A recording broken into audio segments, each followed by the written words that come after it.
I'm happy to introduce Jane Doe, who will speak on the Zoom. Thank Jane. you, Gloria. Thank you. I am here today as a woman and most importantly, a mother. It's sad that I cannot show my face or use my name for fear of reprisals against myself, my family, and my livelihood. I am no coward, but I am a realist, and I choose to protect my identity to protect those I love.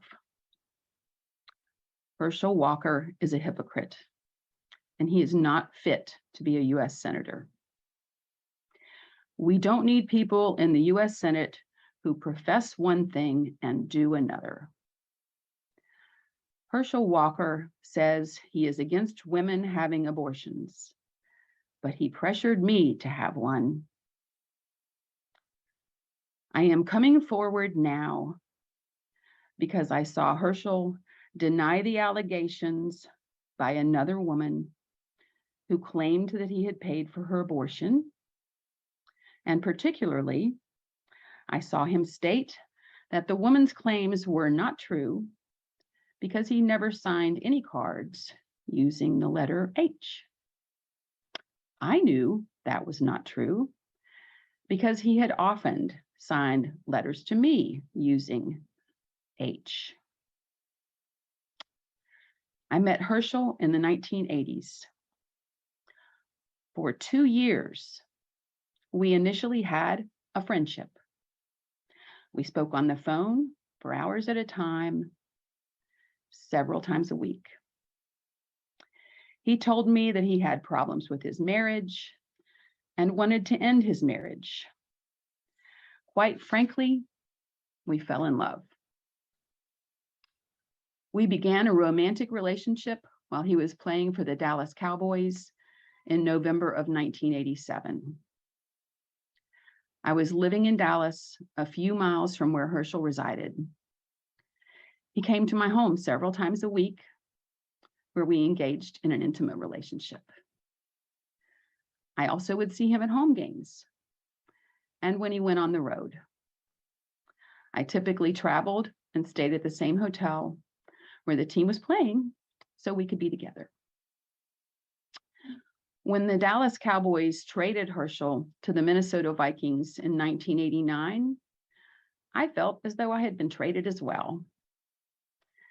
We continued our romantic relationship. Before Herschel bought his home in Minnesota, he asked my opinion as to which house to select. I stayed at his new house when he first acquired it. I was very devoted to Herschel, and he gave me the impression that he was devoted to me as well. He repeatedly told me how much he loved me,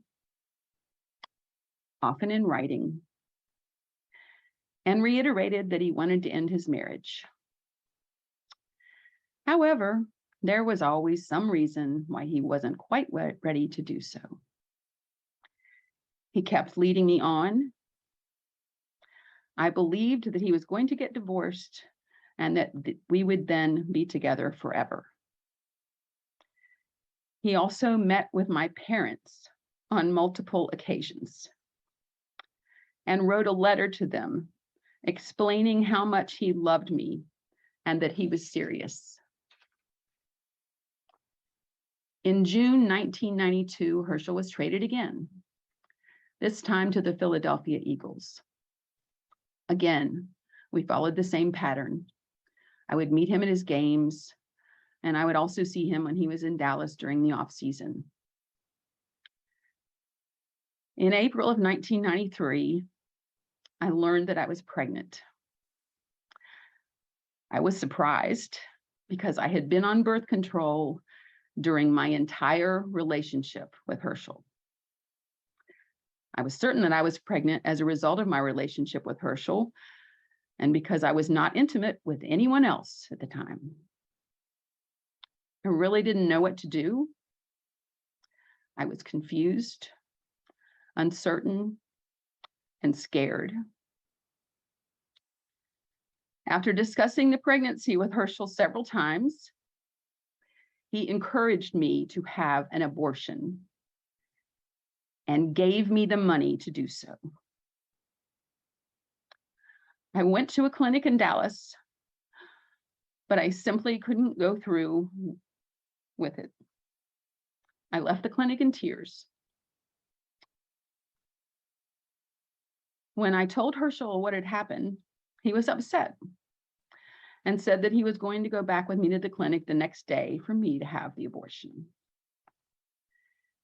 He then drove me to the clinic the following day and waited for hours in the parking lot until I came out. He then drove me to get medications and supplies as prescribed, and then drove me home.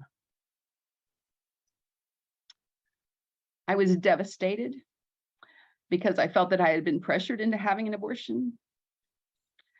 After the abortion, I felt that Herschel began distancing himself from me.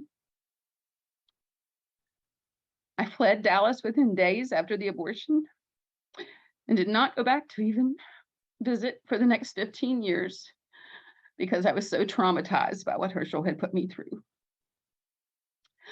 The relationship that Herschel and I had was never about money.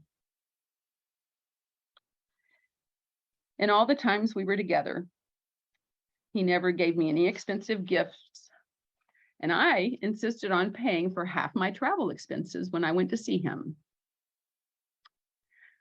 However, after I left Dallas, he sent me his Rolex watch. I sent the watch back to him. In retrospect, I know I was naive and that Herschel took advantage of me. I spent years of my life devoted solely to Herschel and gave up other opportunities to be with him. He took advantage of my love for him, and he made false promises to me, always giving me the impression that he was on the cusp of leaving his wife, but never following through. Most significantly, and the reason I am here today, is because he has publicly taken the position that he is, quote, about life, unquote, and against abortion under any circumstances, when in fact, he pressured me to have an abortion and personally ensured that it occurred by driving me to the clinic and paying for it.